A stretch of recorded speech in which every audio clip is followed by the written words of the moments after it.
Jien, Jon Mallia, ma nafx xejn fuq l-Unjoni Ewropea. Kultant inħoss niftaħ bil-gwerra robba ta' narni. Id-daħla tal-lum se tħares daqsxejn aktar mill-qrib lejn ir-relazzjoni bejn Malta u l-Unjoni Ewropea. Dejjem mill-perspettiva ta' xi Maltin li qed jaħdmu Brussell. Ma tistax imwieġeb xaħġa bħal dik. Dan huwa t-tieni jum ġewwa Brussell. U l-għodwa li ġed feġġet, ħassejt niftit homesick, sorted. Inżilla nitrejqu għall-ewwel ikla tal-jum u ftit wara rġajna sibna ruħna fuq l-għadba tal-binja tal-Kummissjoni. Għaw se niltaqgħu ma' Alexia li fost ħafna ħwejjeġ oħrajn taħdem fit-task force responsabbli biex l-Ewropa terġa' tqum fuq saqajja wara d-daqsej tal-Covid u l-gwerra fl-Ukraina. Normalment l-istaff jidħol minn dal-bib, bes ma nifżon accreditation. X'għandi bżonna checkpoint għaw dil-kard li ta' issa. Min huma n-nies li jiffrekwentaw dil-binja s-soltu? Il-Kummissjoni għaw? Yes, il-binja tas-Secretary General. Ġifieri hawnhekk ikun hawn il-President, ikun hawn il-Kummissarju kollha, normalment on the top floors, u fil-fatt dawk il-floors huma aktar restricted. Brussell kemm ilek? Brussell darba sena u nofs. Ma kont għamilt 3 snin qabel ma żewweġ. Fejn trabeni, għaxġi ħabiba tiegħi. What do you do here? Work with Alexia and they say, actually, I'm going to go in the next. Is she a good colleague? Yes, she's a perfect. I also work with Patrick. This dude's Patrick? Yes. Good morning, Patrick.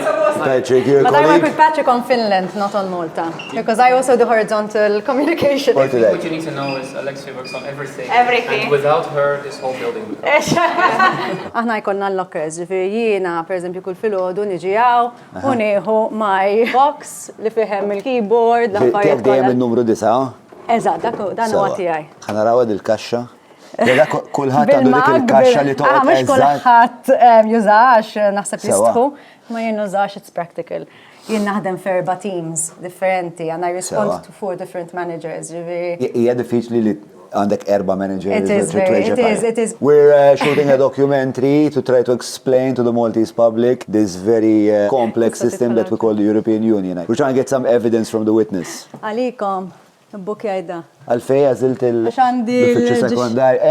Biex ritratti u biex il-xot ikun isbaħ, le? Artistic direction by Alexia Zambi. Mela. Normalment tidħol, ovvjament tħalli l-affarijiet tiegħek u tibda tillogja l-affarijiet. Sewa, naraw il-veduta, ovvjament. Mbara ma nistgħu noħorġu huwa permessibli li hemm mhux permessibli. Tistgħu tiftħu ma naħseb it-tieqa hija żgħira, għalli ma naħsibx li jinfetaħ kollu. Forsi jkun ansan. Għaddi naħseb minn hemm jien.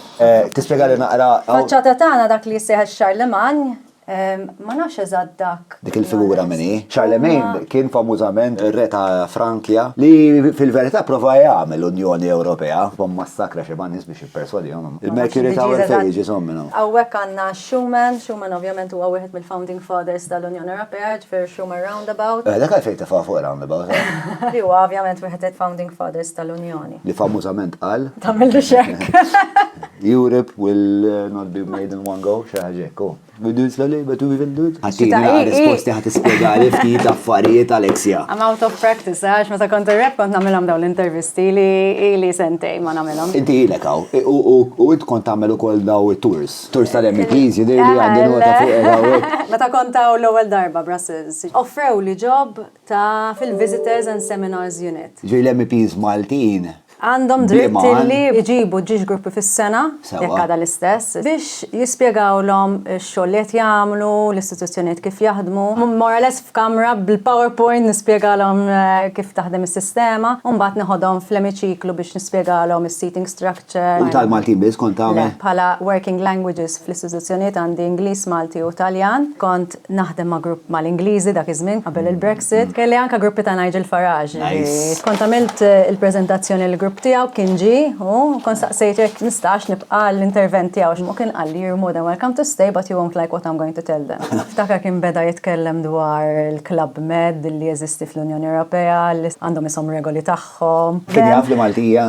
Kien jaf. Kif kont innegozja ma' political viewpoints tiegħek? I mean jiena li ovvjament la naħdem hawnhekk ma' staunch believer li hu hija ħaġa pożittiva fil-ħajja tan-nies. Għalfejn temmina? Speċjalment għal pajjiż żgħir bħal tagħna iġiblek stabilta, iġiblek dik il-kredibilta illi qiegħed parti minn tim. Inti ma minn taħdem? Issa qiegħda naħdem ġewwa Task Force. Jisseħ Recover Task Force. Sjajja eżattament mal-President. Intom fl-aħħar mill-aħħar twieġbu direttament lill-President. Lill-President. Task Force inħoloq fl-2020 waqt il-COVID. L-ewwel għan kien illi nħorġ minn din il-kriżi. L-idea kienet illi nagħtu ammont ta' flus lil pajjiżi biex we kickstart this economic recovery. Sib x'inhu li inti ħaddaħħal il-flus f'ekonomija u tistimula? Imma kien hemm ukoll bosta kriterji f'dan il-pjan. It was a recovery primarily, però wkoll aħna nixtiequ l-ekonomiji kif ħajkunu fil-futur. Mhux biex nistimula l-ekonomija ma it-tip ta' ekonomija li nixtieq nistimula. Towards the future of il-fatt 37% tal-fond kellhom imorru għal greening. Rajtni naħsibha.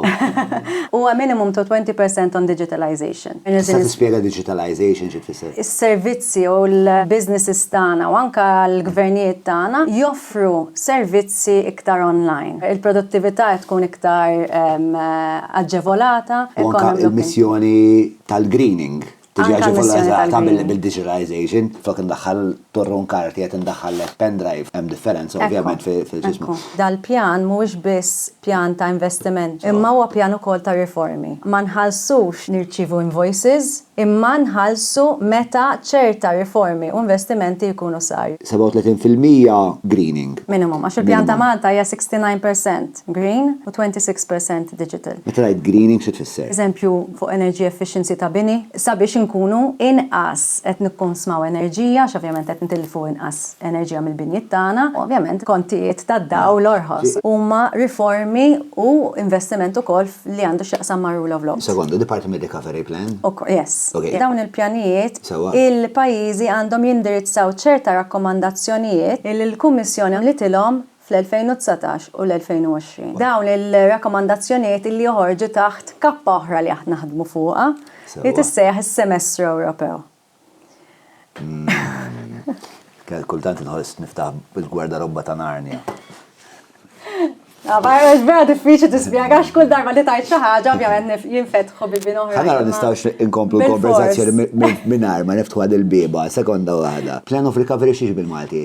Il-pjan tal-kupru u reżiljenza. Tinsiex ir-reżiljenza. Parti mill-pjan tal-kupru u reżiljenza hija il-Repower EU. Il-Repower EU. Meta bdiet din il-gwerra, il-Kummissjoni ħadet pass mal-ewwel illi ma nistgħux inkomplu nimportaw il-gass prinċipalment any fossil fuels mir-Russja. Għandna bżonn security of supply l-ewwel ħaġa għaliex dak iż-żmien ir-Russja kienet anke teddet lill-pajjiżi ġirien tagħha bis-supply tal-gass. Li ħataqtalhom is-supply taqtalhom is-supply tal-gass. Tħoss li inti hekk parti minn dan il-war effort kważi? Well.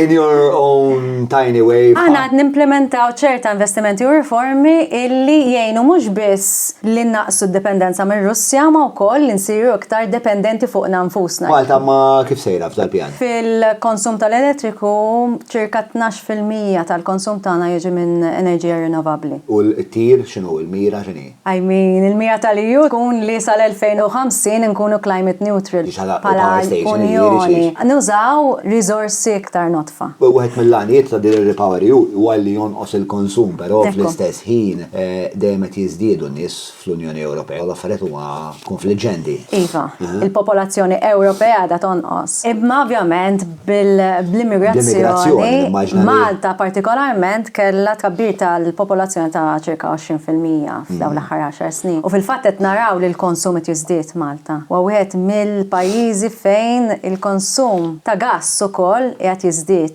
88% tal-produzzjoni tal-elettriku jiġi mill-gass u l-fatt li issa ikollna ħafna iktar nies qed jikkonsmaw qed jgħixu Malta, ovvjament il-konsum totali qed jiżdied. U anke għax il-mod li l-gvern speċa ddeċieda u li joffri s-sussidju fuq il-konsum. Dik żgur mhux se dik hija rakkomandazzjoni wkoll tal-Kummissjoni tal-2023 illi din is-sussidju għandha tinqata. Kompletament? Għandha tingħata biss lill-familji u businesses li huma aktar vulnerabbli u mhux bħala blanket subsidy. Li ju għandha karrotta l-Istat Malti biex jaqaf jagħmel din biex xogħol tas-sussidju? Le, hija deċiżjoni nazzjonali, ovvjament aħna nħarsu lejn id-deficit u hemm regoli stretti fuq id-deficit, jiġri anka it-tnaqqis. Jekk inti qiegħed il fuq mit-3% tal-prodott gross domestiku bħala deficit, hemm regoli sabiex tinżel lura 3%.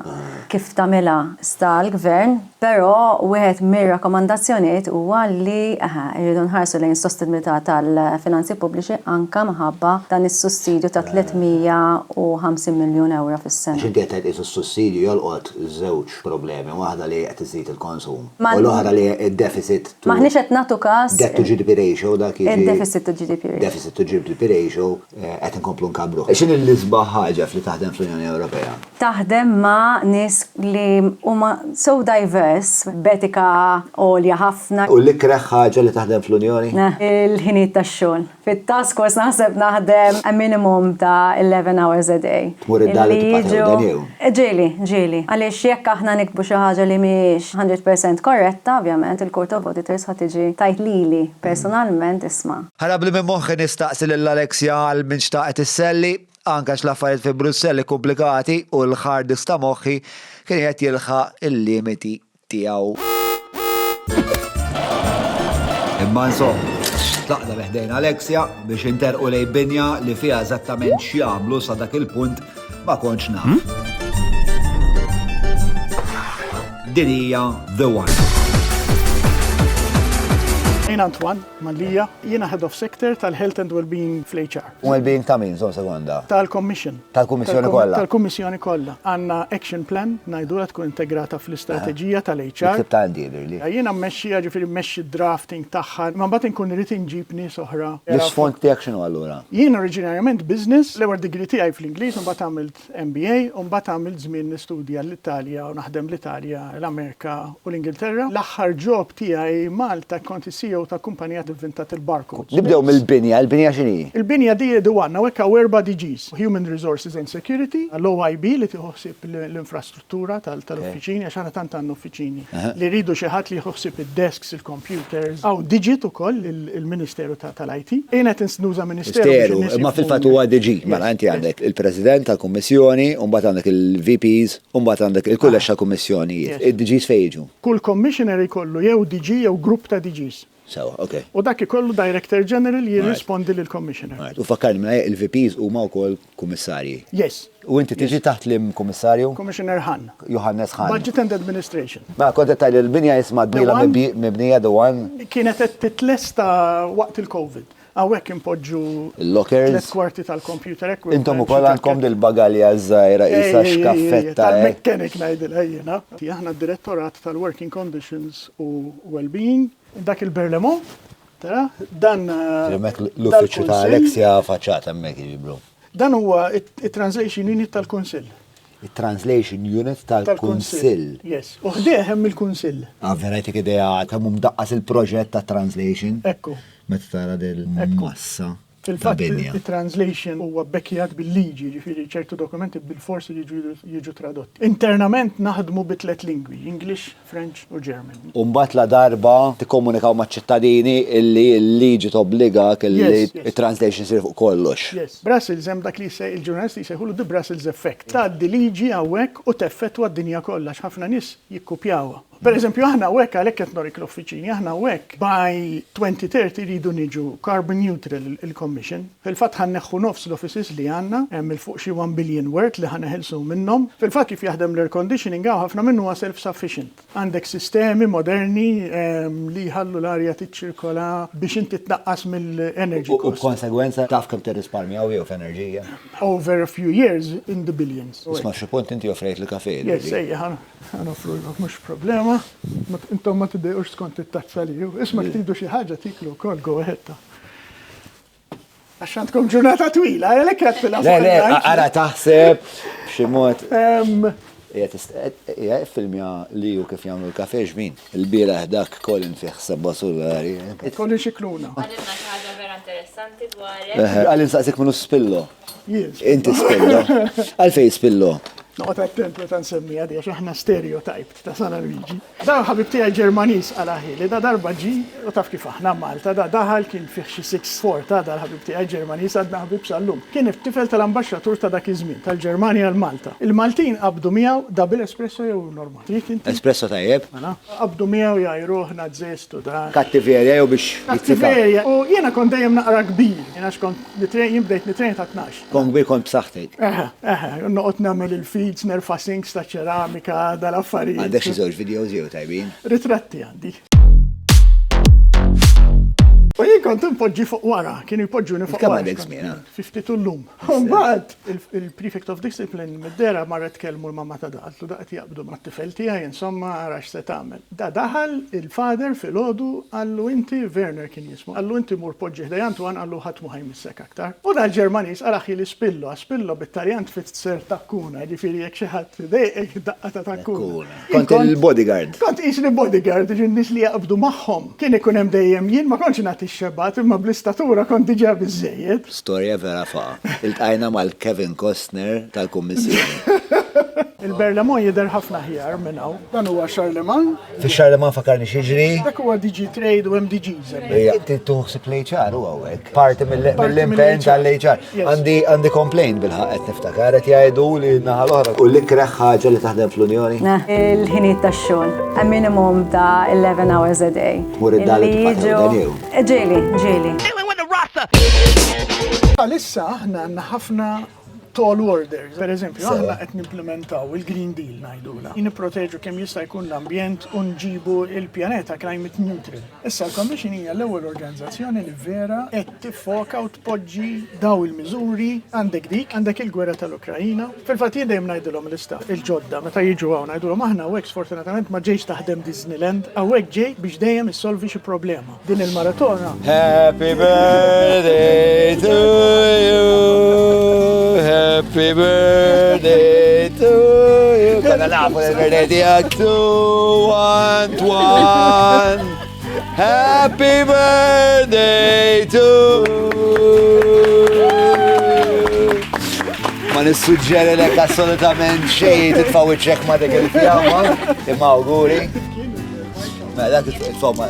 Mela, isma' ħazza sibt l-affarijiet li importanti nikkaver jew fejn tlift. Ma jintu għet li taħseb li gwadanjajna ħafna mill-Unjoni Ewropea. Per eżempju, jiena niftakar meta kont hemm biex nagħmel xi proġett, irid infondih jiena. Jien kont CEO ta' żewġ kumpaniji hemmhekk. L-aħħar jobs tiegħi, jekk irid nibgħat it-tfal tiegħi jistudjaw barra minn Malta, trid iġib il-work permits, irid ikollok il-flus. Jekk tħares li l-wirt kulturali tagħna, l-ammont ta' flus li jmorru fir-riċerka. Daw ma kinux jeżistu qabel, jiena għatem historical places sal-lum għadhom abbandonati, imma jekk tmur illum hemm elenku sħiħ Malta ta' restored historical places bis-saħħa tal-flus tal-Unjoni Ewropea. It-traġitt beda bil-mod għax inti bħalma ġara l-Irlanda, inti wara 10 snin tħoss l-effett, domna, da it takes time. Għax inti kważi hemm cycles 3 snin, 7 snin il-proġetti jekk jaħdmu, imma minn meta beda l-investiment u mbagħad wara 10 snin bdejna naraw l-effett tiegħu. Affarijiet sempliċi, roundabouts mirqumin, mhux qabel kollox niexef. Il-belt jew iċ-ċittadella għawdex u meta tmur tara t-tabella financed by the European Union, dawn huma kollha affarijiet li lilna qed nigwadanjaw indirettament tru it-turiżmu. Jiena dejjem niċċajta hekk ngħidulhom Stonehenge qas jibda ma li għandna Malta. Il-ġgantija is the longest standing erection in the world. X'jistgħu jagħmlu iktar l-MPs tagħna ma biex jarfuna fuq dawn l-affarijiet. Isu jiena ma nafx taqbilx miegħi. Ma jien kultant inħoss li l-kampanja l-elezzjoni tal-MPs ma titkellimx fuq l-Ewropa fil-verità. Malta l-problema jipolarizzaw ċertu affarijiet. Dik tiġi ta' f'pajjiżi oħra. Xi kultant eħen użawha bħala arma hekk milli ngħidu isma' kollettivament x'aħna nigwadanjaw. Xi tlifna però? Maliju, jien ma ngħidx li tlifna, jien anzi tant ma tlifniex li qegħdin f'sitwazzjoni għax hemm min jgħidlek mhux ħanibqgħu nkunu net beneficiaries. Dak huwa vantaġġ kbir. Net beneficiary ġifieri ċertu pajjiżi Malta kienet waħda minnhom, inti qed tieħu ammont sostanzjali ta' fondikom akkomparat ma' pajjiżi oħra. Qed tieħu ħafna mingħajr ma inti qed toħroġ. Bħalissa qegħdin bil-plus aħna mal-Unjoni. Qegħdin bil-plus, jiġri eventually jista' jkun li tinbidel dik għax inti mbagħad jiddependi anke fuq l-ekonomija. Imma mbagħad jekk tistana f'ċertu punt tagħti iktar milli ħad tieħu. Biex tgħin stati oħrajn li qed jiżviluppaw forsi. dik tista' ssir nara, imma inti qisek dejjem qiegħed from a position of strength imbagħad, għaliex inti jekk għandek il-potenzjal li tagħti, jiġifieri inti in a position of strength. Min jiddeċidi għadik? Kumma Last ħames- question. Aha. Min jiddeċidi għadik jekk jiena nagħtix jew neħux? Dik dejjem ikun hemm ħafna dialogues bejn l-istituzzjonijiet, imma meta ngħidu l-istituzzjonijiet qed iddaħħal il-Kunsill u l-Parlament. Jiġifieri il-pajjiżi membri, l-istati membri qegħdin involuti fiha dik id-deċiżjoni. Din beżżani biss fuq Malta xi kultant inħoss, I may be mistaken, li ħarsu lejha biss se nġibu fondi. Meta fil-verità kif għandna nħarsu l-Ewropa? Fil-verità l-Ewropa inti għandek tħossok Ewropea x'inti dak li inti at the end of the day iltqajna man-nies we have similar issues, għandna problemi l-istess, allura meta tibda tara mhux qed titellef il-Malta biss imma qed titellef in-neighbor tiegħek, għandek tkun iktar konxju li inti Ewropea tant aħna integrati fit-teknoloġija, fil-problemi tal-ambjent, ma tistax tkun waħdek. Hemm ċertu issues li mingħajr il-kooperazzjoni ta' stati diversi. Yes, jekk maħniex fil-imkien qed niġġieldu ma' xulxin. Dwar is-sekli tal-ġlied imdemmi bejn il-pajjiżi Ewropej se nitħattu għada mill-qrib. Bħalissa se ndabdu minn fejn Antoine u nterqu lejn dar Malta. Isem kull jum u daqs taż-zarbun. Kit Karwana, 43. 41. 41 jekk jogħġbok u iżda ċekkjalu. Ma naqgħu dar Malta. L-ewwel ħaġa li tinnota speċjalment u tasal hawnhekk huwa d-daqs tagħha li kemm kbira. Disa solari. Bħala footprint. Jiena kkalkulajt 3 tmiem u nofs. Ma nafx nikkalkula b'dak il-mod. Wara l-kejlu. Hawn Fejn trabbejt hawn? Il-Birgu. Kif kienet it-tfulija ta' Kit? Sabiħa ħafna, Karwana. Kit Karwana. Sabiħa ħafna. X'kien hemm sabiħ dwarha? Kienet dawis tradizzjonali dak it-tip li nħorġu nilagħbu barra, u mbagħad rajna l-Birgu jinbidel, ġifieri jsir għal post li huwa llum. Imma mhux tfulija biss ġas ġol Birgu, ġifieri anke l-università naħseb kien wieħed mill-isbaħ żmien ta' ħajti wkoll. X'istudjajt anti? Oriġinarjament studjajt turizmu u marketing. U kelli opportunità mur l-Erasmus. Għalhekk inti pro-EU. Le, żgur pro-EU u ħanejda għall-kamra. Nħeġġeġ lil dawk l-istudenti kollha illi qegħdin l-università u li għandhom l-opportunità illi jmorru għall-exchange fuq l-Erasmus, jien dak iż-żmien mort Finland. Jien dob 4 xhur sa ma xemm idumu, kienet waħda mill-isbaħ esperjenza ta' ħajti u ma ninsija qatt. U dik hija benefiċċju tal-jum. Perspettiva differenti. Titgħallem, tikber kulturalment, pajjiż sabiħ, kelli opportunità ndur iktar pajjiżi ġuri l-Iżvezja u l-pajjiżi ta' madwar. X'isir hawn ġew? X'jiġi f'Dar Malta? Mela Dar Malta hawn żewġ entitajiet tal-Gvern Malti li hija l-ambaxxata bilaterali għal Belġu, Lussemburgu u NATO. Dik xi ħaġa li ġifieri tagħmel xogħol konsulari. Malti jitlef passaport, jiġi hawnhekk u jibdlu. U mbagħad hawn l-entità l-oħra li jien naħdem fiha li hija r-rappreżentanza permanenti għal Malta fl-Unjoni Ewropea. Xogħolna hu li nirrappreżentaw l-interessi tal-pajjiżna mal-istituzzjonijiet Ewropej. Inti x'nagħmel hawn? Uffiċjal tal-medja. Qegħdin naqfu l-Brussels Bubble. Brussels Bubble, il-famuża Brussels Bubble. It-titlu ta' Brussels Bubble huwa ġej mill-fatt illi ħafna minn nies barra ma jifhmux x'inhu għaddej Brussell. U jgħidu l-Unjoni Ewropea lil Brussell ħanpoġġuha f'termini ta' kif tingħat triq biex niftehmu li ma jafux x'inhu jiġri fil-membri stati. Għalhekk il-Brussels Bubble li inti tkun maqtuħ minn dak li qed jiġri madwarek. Li ma naħsibx li huwa titlu ġust, ħankun fair. Jista' jkun li meta inti tkun ġol pajjiż iva tara hekk, imma meta tidħol ġo fiha tinduna li mhux daqshekk hija hekk. Il għaliex li ngħidu li kull pajjiż għandu il-post madwar il-mejda, inti naħseb tiftakar qabel l-2004. Parti minn narrattiva. Parti minn narrattiva li jkollna post madwar il-mejda. U dik hija veru. Meta proposta toħroġ mill-Kummissjoni Ewropea iva kun hemm proposti li jkunu bsin, imma fl-aħħar mill-aħħar il-membri stati huma kollha dwar il-mejda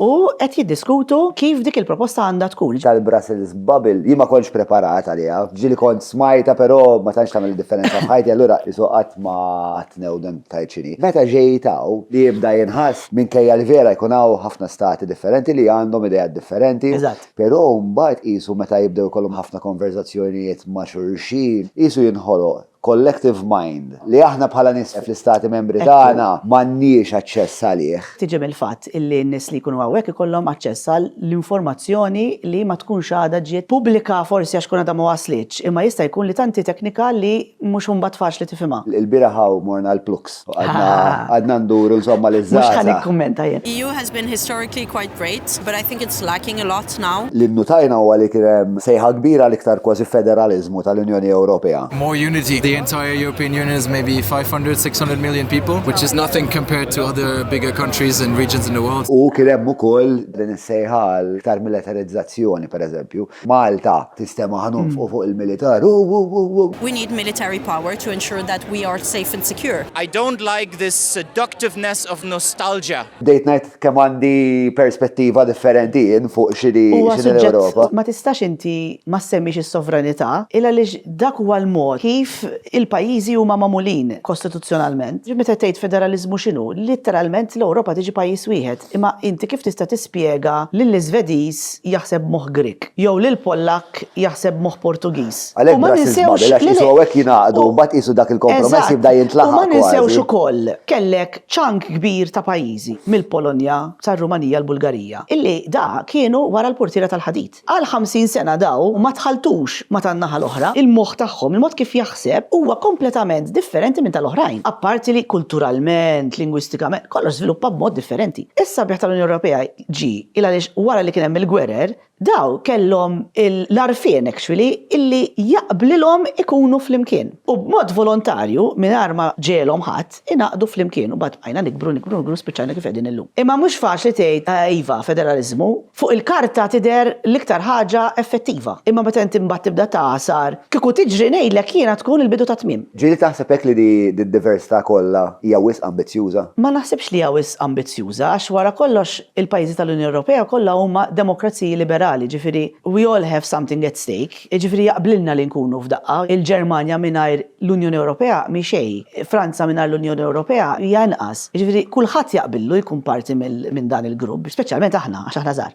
Aħna tippruvaw nifhmu daqsxejn, tipo il-proċess leġislattiv kif jaħdem hawnhekk. Dar Malta kif tkun ta' support biex kif tkun ta' support biex il-liġi tinħema. Toffru xi għajnuna l-Kummissjoni tagħtu xi. Mela, meta l-Kummissjoni toħroġ bi proposta, kull membru stat dajrit jara illi l-interessi tiegħu huma rappreżentati f'dik il-proposta. Allura x-xogħol tagħna jibda minn ħafna qabel għax aħna ovvjament l-uffiċjali tagħna jkun jafu x'ġej bil-mod jew ieħor. U tipprova inti permezz tal-laqat li jkollna mal-Kummissjoni kemm fuq il-livell tagħna u anke fuq il-livell ta' ambaxxaturi illi dik il-proposta li tkun ħieġa kemm jista' jkun tressaq il-boċċa lejlek biex niftehmu. Tajjeb biex inti meta mbagħad din il-proposta toħroġ u tispiċċa fil-Kunsill mhux tibda għandek ħafna xogħol, ġifieri tkun diġà robt lej dak li tixtieq inti. Għandna leħen aħna bħala pajjiż. Iva, ta' xiċċokon jaħdem favur tagħna wkoll. Kif? L-ewwel nett huwa faċli għalina illi inagħmlu l-pożizzjonijiet. Ġifieri jekk tara l-Ġermanja, l-livelli burokratiċi fis-sistema tagħhom. Aħna l-uffiċċju, id-Dipartiment tal-Koordinazzjoni tal-EU u l-Ministeri. U l-Ministeri huma relattivament żgħar imqabblin ma' ta' pajjiżi oħra. Aħna vera effettivi u effiċjenti. U huma dik japprezzawha x-xogħol aħna mmexxuh. U mbagħad ukoll għandna l-vuċi tagħna il għaliex it-talbit tagħna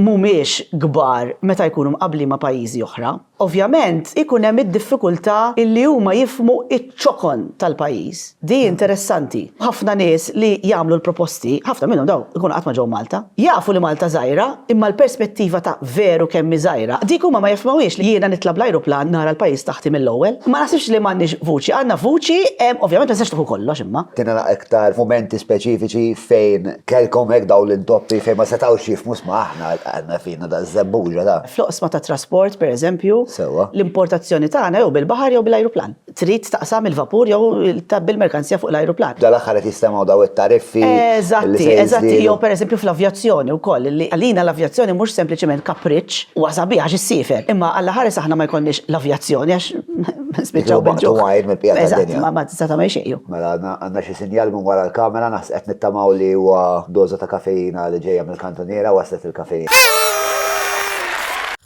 Jien qabel ma ġejt hawnhekk fajt status insomma fuq il-paġna tiegħi u għatta nus ma jasejjer Brussell. Għandkomx mistoqsijiet għand nistemmek. Tista' ma saqsejthom il-ħadda l-mistoqsijiet, imma però naħseb bħala l-press officer tal-rappreżentanza permanenti ta' Malta fl-Unjoni Ewropea ġibta tajba. Rappreżentanza permanenti għal Malta fl-Unjoni Ewropea iva. Naħseb ħansaqsihom lilek ta' għandek buzz? X'għandi? Buzz? Le. Mhux tagħmel. Id-demokrazija tintemm hawnhekk, għaddu li waħda l-mowet. Dan nista' nagħmel requestin ukoll. Mela le. Jekk iweġġibhom kollha tidu ġibu lil pastizzi, x'aħna ilna ma nieħdu. Hija valuta hawnhekk il-pastizzi u t-twisties u l-kini. Ġibli għax inħarbathom. Hekk ishom is-sigaretti fil-ħabset. Illaqaq ma' von der Leyen imma tliet boros twisties. Mhux daqshekk hekk hemm aħedhom duħtu pjaċir ħafna li jitilgħu l-affarijiet. Aħjar kemm aħna stra terrible guests. Mar pakket twisties kien. Jkun biżejjed. Ma dik issa vera tħossa gildija fit-taxi. Għalli. Dawk. Moħħu kemm inti. Ma nibdew? Nibdew. Nixtieq inkun naf meta l-mexxejja Ewropej se jirrealizzaw l-Ewropa għandu jkollha l-vuċi tagħha u mhux biss tibqa' sostni l-pożizzjonijiet tal-Istati Uniti f'kollox. Ix-xira li qed jagħmel hawnhekk is-Sinjuri hija Stati Uniti jiddoq it-tambur u aħna nisnu. Le, ta' mhux neċessarjament. Jidher li huwa hekk, speċjalment għax issa qegħdin fi gwerra bekk forsi jidher li qegħdin hekk. L-Istati Uniti u l-Unjoni Ewropea huma alleati naturali minħabba li aħna kollha demokratiċi. Ġifieri Donald Trump kien ħareġ b'impożizzjonijiet fuq il-kummerċ li kienu ħajaffettwaw lill-Unjoni Ewropea b'mod negattiv. Tinkwieta li Trump qed jgħid li speċa ħetlaq minn NATO. Mhux neċessarjament, ma nisewx li l-Istati Uniti hija demokrazija bi-checks and balances kollha li hemm fis-sistema. Jiġifieri għalkemm forsi jkun jippuxxa lejn dik id-direzzjoni, tittara wkoll il-Dipartiment tal-Istat x'pożizzjonijiet jieħu fis-sistema interna tal-Gvern Amerikan. Why does Malta look like Beirut now? Ask him that. Ma tistax iwieġeb xaħta bħal Ma għalik bil-mistoqsija, inti x'taħseb? Ma nafx. Qed jgħidli ask him that. Saqsejtni, ma nafx inwieġbek. Beirut pajjiż sabiħ, by the way. Għandek punt, ħajbqgħu iqarbuna lejn in-NATO għax ma naħsibx li x-xewqa tal-poplu Ewropew. In-NATO jiġifieri hija l-organu li iħares is-sigurtà ta' l-Ewropa bħala kontinent. Ħafna minn dawn il-pajjiżi li huma fin-NATO huma wkoll membri tal-Unjoni Ewropea. Huwa l-pajjiżi li ħajiddeċiedu kif din id-dinamika taħdem. Però forsi dal-aħħar iswed qed ikun hemm naqra iktar sejħa. U sejħa li ilha tidwiġi niftakar nisma' l-Merkel ġil dik is-sejħa ilha tidwi militarizzaw. Macron għamel ħabta jagħmel naqra dil-kavalkata. Dik is-sejħa ilha tiġri mill-1954 minn meta ġiet irrifjutata mill-Parlament Franċiż. Ġifieri kienu l-Franċiżi stess li proponewha u mbagħad la darba kulħadd iva. Reġgħet ovvjament qajmet rasa minħabba dak li qed jiġri fl-Ukrajna. Mhijiex kwistjoni li tiddeċiedi iva għandna mmorru lem jew m'għandniex immorru lem. Ma f'xi punt toħodha dik id-deċiżjoni. Apparti li l-ewwel tagħmel diskussjoni sħiħa u matura, imma rridu qed issir imma dik id-diskussjoni. Hawnhekk għadha bdiet tiġi bil-mod il-mod u ma jfissirx li hemm qbil minn kull pajjiż dwar kif u f'liema direzzjoni din għandha tittieħed. Anzi nimmaġna li hemm ħafna dejat konfliġġenti ħafna u deret anka l-mod kif kien hemm ċertu reazzjonijiet meta l-President Franċiż qal ejja nagħmlu hekk, il-Ġermaniż qalu le ma tarax. Malta għandha pożizzjoni uffiċjali li naħseb tiġi mnisla mill-Kostituzzjoni. Effettivament. Eżatt. Li aħna neutrali daħlu nixfiha. Eżatt. Ovvjament tajb li nirrikonoxxu li għalkemm l-Ukrajna il-bot imkimmu il-bot. Bit-teknoloġiji li għaw, vulnerabilità tagħna mhix sempliċement għax ġi wieħed ġi soldat. Ġifieri għandek vulnerabilitajiet oħra. Mela, nixtieq inkun naf, 2 exclamation marks. Importanti. Meta jħorġu l-flus l-Unjoni Ewropea għal proġetti ġewwa Malta, kif jinħarġu l-flus? Fidejn min jgħaddu? Jekk hemm xi due diligence, jekk saru żbalji, min se jħallas tax-xogħol ħażin. Hemm xi ġurnalist bil-bajt li jgħid lill-poplu kif u x'fatta? Ma sirx li hija mistoqsija li nista' nwiġbek jien. Però li nista' ngħidliku li l-Unjoni Ewropea, jiġifieri għal 1 euro li tik, l-ammont ta' verifiki u awditjar mhux biss xi sena wara ta' ġifieri da l-proċess jibqa' dej huwa enormi. Ma tiġix l-Unjoni Ewropea taqbad 10 euro tgħidlek ħares, imbagħad ofok kif trid. Saqsihom x'paga għandhom. Paga tiegħi mill-Gvern Malti toħroġ ġifieri mhux mill-EU. U daw tal-EU? Apparti nek waħed b'xorta burokrazija u qed nimmaġna. Ma nimmaġna. Il-livelli hemm il-gradi. L-iskali jirriflettu il-livell ta' għejxin tal-Belġu. Ġifieri ma tistax tippretendi li wieħed jitħallas paga mod. Li jew biex tgħix. Ħafna. Il-kirjiet? Mola s-sema. Appartament, Belġum, hekk 2 bedroom. Ta' fissibu 2,000 euro fix-xahar. Imma 2 bedroom timmaġinax li għandek 2 bedrooms li għandek Malta ta'. L-ewwel 1 bedroom tkun okay, 1 bedroom li tista' ddur fiha żewġ minn nies. L-oħra tkun il-gwardarobba. U mbagħad aħna tinsewx titħallas il-heating għax tifriża ġodda. Ma Edward Demiko li dak li tqajna miegħu. Ħafna nissaqsew kemm huma s-salarji għax għandu salarju għaw f'interess tiegħu jgħidilna l-informazzjoni kollha tinstab hawnhekk. Baddi namlaw bil-voice over u kalman telfux ħafna jien il-raġel da xara bibu kam jaqla Edward. Mela. Kif, grazzi ħafna għandek xi tislietek forsi għal xi nies li. Nista' nsemmi selli għal mami u għal papax jintifel waħdi u. Tifel waħdek inti? Daw kienu l-appuntamenti kollha li kellna skedati għallum. Għada se jkun it-tielet u l-aħħar jum tagħna fi Brussell. fejn se ninvestigaw l-istorja tal-Unjoni Ewropea. People had to go to underground universities. When you graduated, you got this certificate. They had to hide it, so you got it in a matchbox. There would be a collaboration that was so essential and productive that going to war would not make sense. I don't know the goal of this documentary for the Maltese people, but Europe is cool, and that's all I can say. Never again war, never again hunger.